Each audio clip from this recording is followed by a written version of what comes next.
इस वीडियो में हम ये बताएंगे कि वस्तु एवं सेवा कर गुड्स एंड सर्विस टैक्स या जीएसटी क्या है और अकाउंटिंग के उद्देश्य से अकाउंटिंग पर्पस से हम इसकी एंट्री कैसे करते हैं।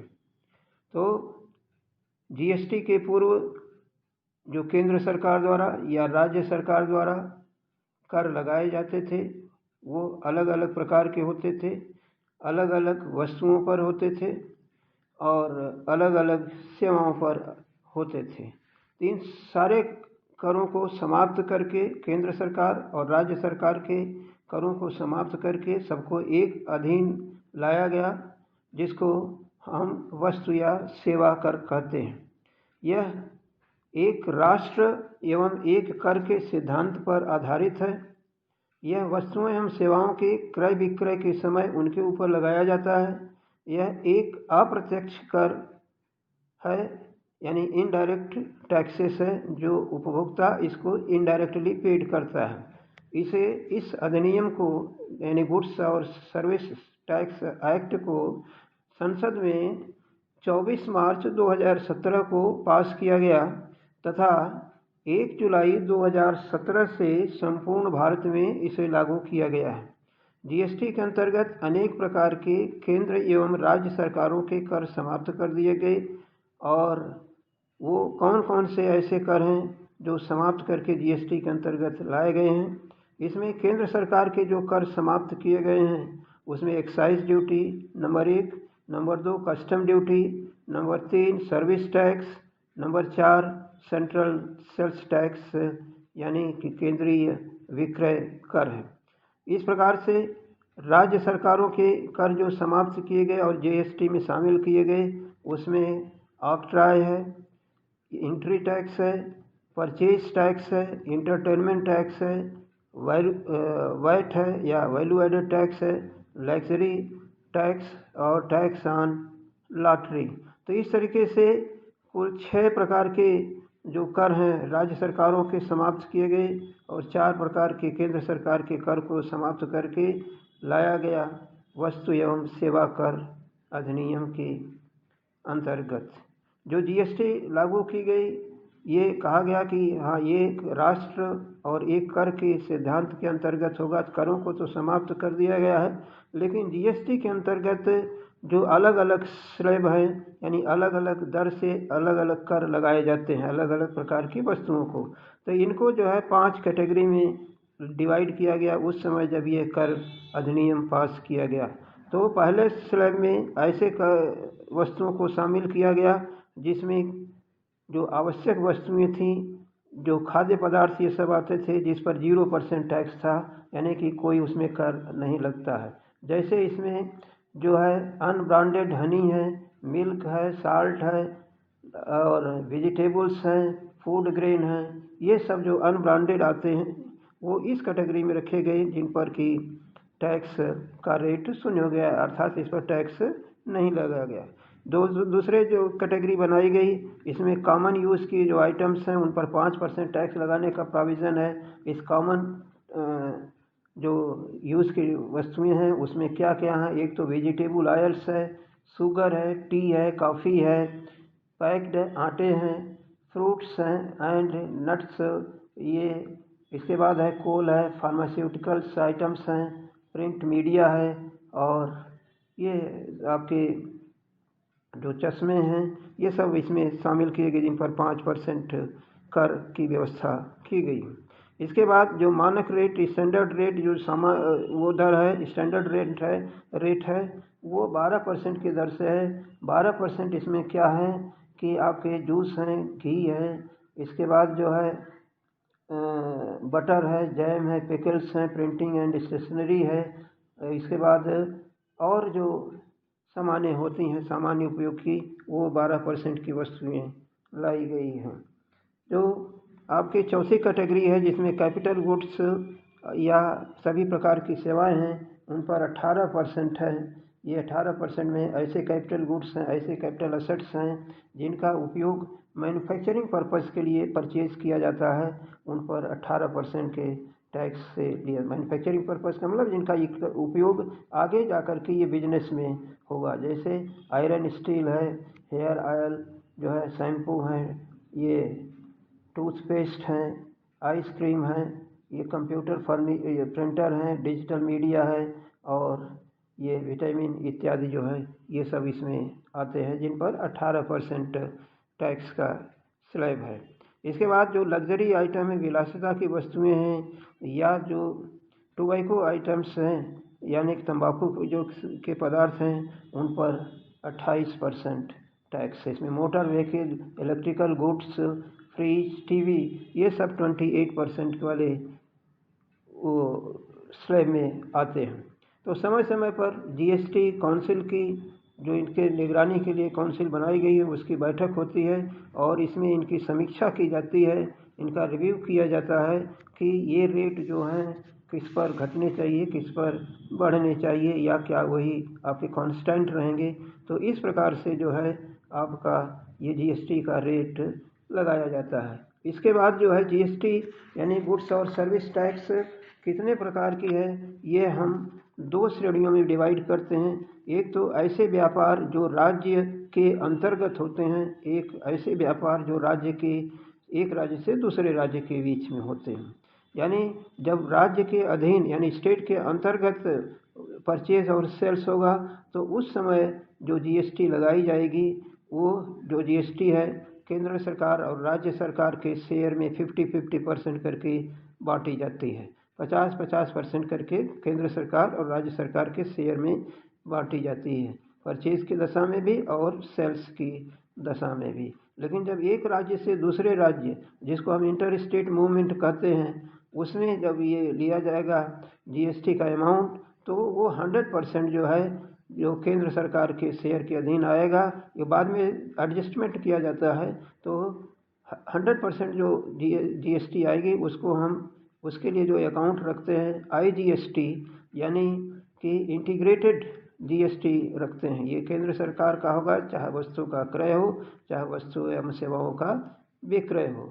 लेकिन जब इंट्रा स्टेट मूवमेंट होगा यानी राज्य के अंतर्गत ही केवल इसका परचेज और सेल्स होगा, तो उस समय जो है हम क्रय और विक्रय के लिए 50-50% दोनों को डिवाइड करते हैं। क्रय करते समय जो जीएसटी अकाउंट लिखा जाता है वो इनपुट लिखा जाता है, इनपुट जीएसटी अकाउंट, और विक्रय करते समय जो लिखा जाएगा उसको हम आउटपुट जीएसटी अकाउंट लिखते हैं। तो इस तरीके से जो राज्य सरकार के अधीन जो इनके जीएसटी के पेमेंट होते हैं क्रय के लिए, वो आपका 50% जो है इनपुट सीजीएसटी केंद्र सरकार का और 50% इनपुट एसजीएसटी स्टेट गवर्नमेंट का होता है। और अगर यही जो है स्टेट से बाहर से हो क्रय विक्रय यानी स्टेट के बाहर से क्रय किया जाए, तो उसमें 100% हम इनपुट आईजीएसटी लिखते हैं। लेकिन विक्रय करते समय, सेल्स करते समय, गुड्स का सेल्स करते समय या सर्विस का सेल्स करते समय हम आउटपुट जीएसटी लिखते हैं। और विद इन स्टेट होगा तो हम आउटपुट सीजीएसटी 50% जीएसटी का अमाउंट और आउटपुट एसजीएसटी 50% का अमाउंट ये क्रेडिट करते हैं सेल्स के साथ में। लेकिन जब एक राज्य से दूसरे राज्य में माल बेचा जाएगा तो विक्रय के समय हम इसको आउटपुट आईजीएसटी लिखते हैं। तो इस तरीके से ये हम 2 कैटेगरी में डिवाइड करते हैं, एक तो इंट्रा स्टेट मूवमेंट के लिए और एक जो है इंटर स्टेट मूवमेंट के लिए। अब इसमें कुछ जो है सेवाएं, कुछ गुड्स जो है वो एग्जम्प्ट किए गए हैं जीएसटी के लेवी से यानी जीएसटी लगाने से। क्या क्या है इसमें कि एक तो payment of wages and salary, जब मजदूरों को या कर्मचारियों को वेतन और मजदूरी का भुगतान किया जाएगा तो उस समय जो कोई जीएसटी नहीं चार्ज की जाएगी।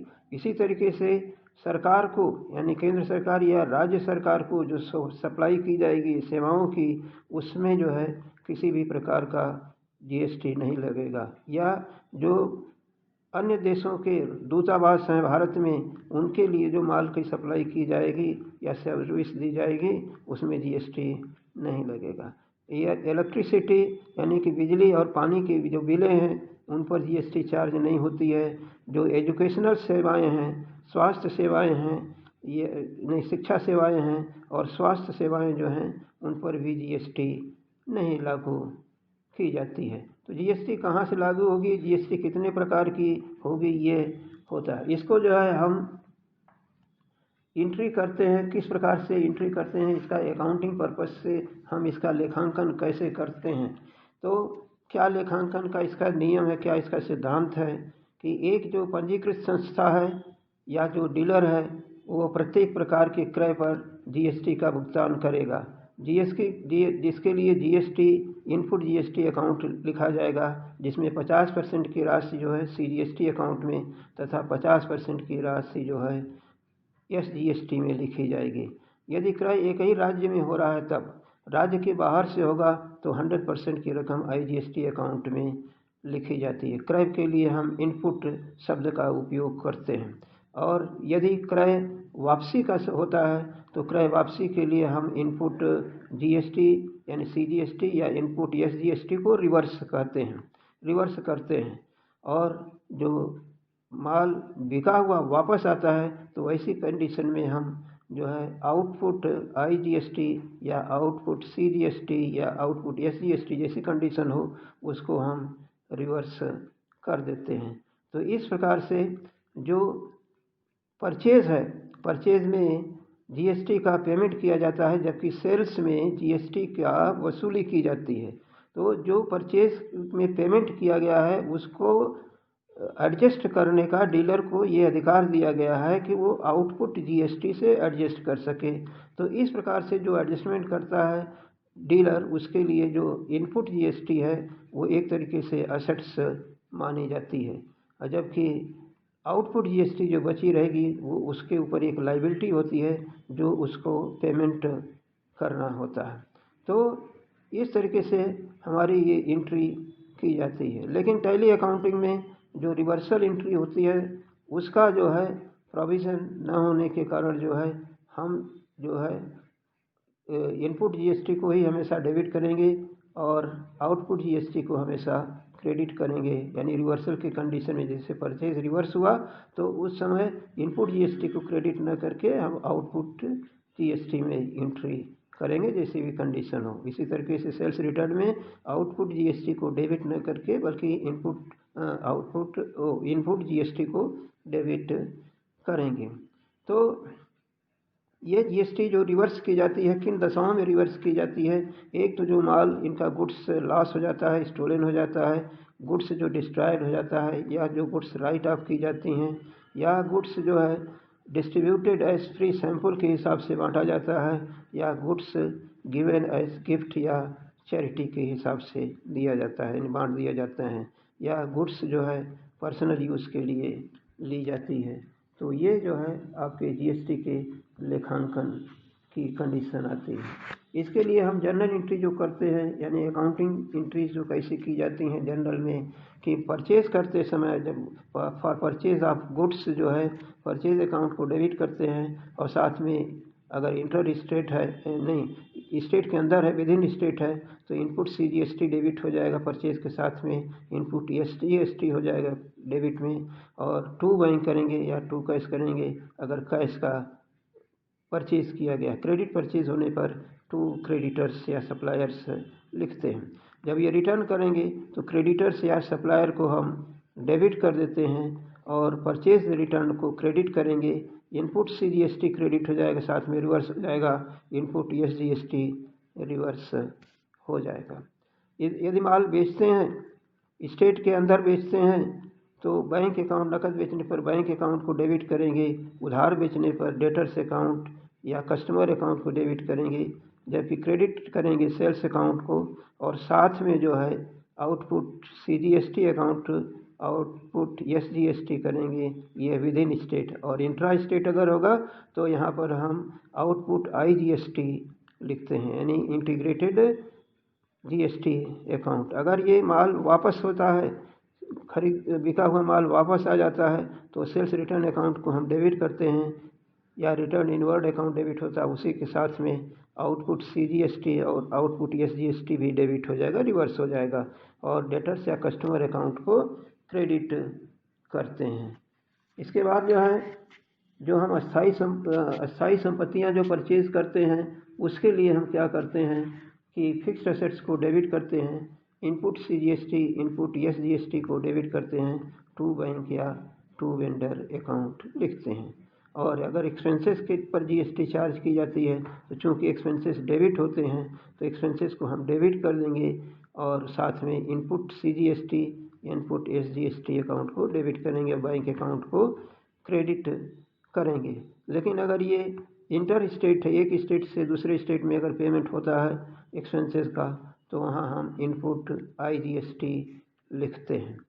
इनकम मिलने पर जो है GST वसूल की जाती है, तो उसके कंडीशन में इनकम क्रेडिट होती है, तो इनकम अकाउंट को क्रेडिट करेंगे, आउटपुट GST अकाउंट को SGST को क्रेडिट करेंगे, आउटपुट SGST अकाउंट को क्रेडिट करेंगे, और बैंक अकाउंट को क्या करेंगे, डेबिट करेंगे इनकम मिलने पर।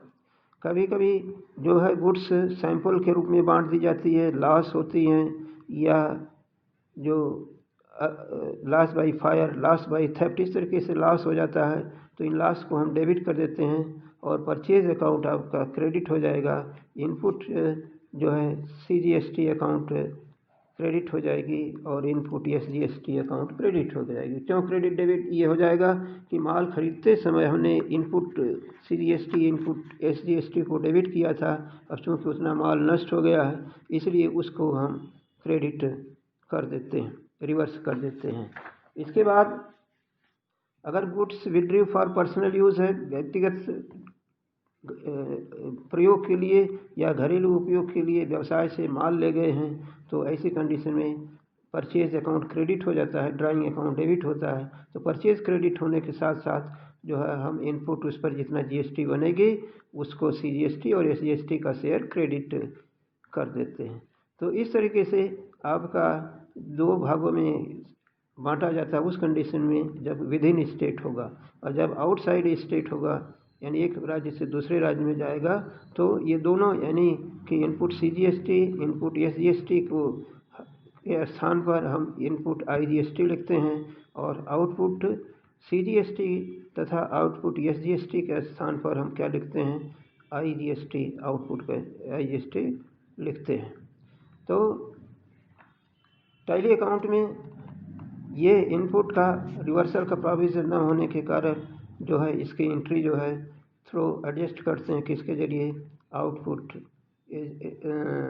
GST और इनपुट GST, यानी कि जो आपका रिवर्सल में डेबिट होना चाहिए था आउटपुट GST अकाउंट, वो चला जाएगा इनपुट GST में, और इनपुट GST जो रिवर्सल में क्रेडिट होना चाहिए था वो आउटपुट GST में लिखा जाएगा। तो इस तरीके से जैसा भी व्यवस्था होती है टैली अकाउंटिंग का उसका हम करते हैं, लेकिन इसका हम एडजस्टमेंट करते हैं, यानी कि जो इंटर स्टेट या आपका स्टेट के अंतर्गत जो परचेज सेल्स होता है, सारे GST जो कलेक्ट किए गए हैं, जो पेमेंट करने हैं, इनका पूरी तरीके से एडजस्टमेंट कर लिया जाएगा। एडजस्टमेंट करने के बाद जो है हम इसका पेमेंट करते हैं। कैसे एडजस्ट किया जाएगा, इसके क्या रूल्स हैं, ये हमारे दूसरे वीडियो में देखिएगा, या हम उसमें दूसरे में दिखा दे रहे हैं।